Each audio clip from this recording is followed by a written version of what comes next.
അഗ്നിപർവ്വതം എന്നാൽ ഇന്തോനേഷ്യയാണ് ആദ്യം മനസ്സിൽ വരിക. എന്നാൽ നമ്മുടെ ഇന്ത്യയിലുമുണ്ട് ഒരു അഗ്നിപർവ്വതം, ഒരു സജീവ അഗ്നിപർവ്വതം.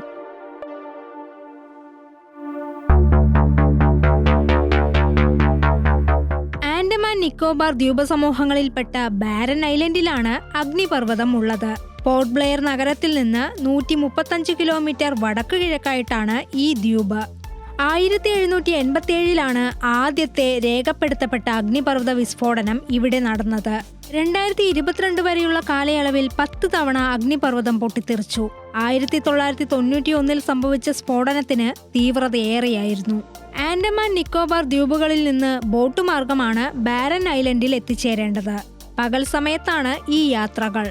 ദ്വീപ് ചുറ്റിക്കാണാൻ മാത്രമേ അനുവാദമുള്ളൂ. പ്രവേശിക്കണമെങ്കിൽ പ്രത്യേക അനുമതി വേണം. ഗവേഷകർക്ക് ഇത് നൽകാറുള്ളൂ. ഐലൻഡിന് ചുറ്റും പവിഴപ്പുറ്റുകളും അപൂർവ മത്സ്യങ്ങളുമുണ്ട്. ദ്വീപിൽ ഭൂരിഭാഗം സ്ഥലവും വരണ്ടതാണ്. കുറച്ച് ആടുകൾ ഇവിടെ ഉണ്ട്. പണ്ട് ബ്രിട്ടീഷ് കപ്പലുകളിൽ കൊണ്ടുവന്ന ആടുകളുടെ പിൻതലമുറയാണിത്.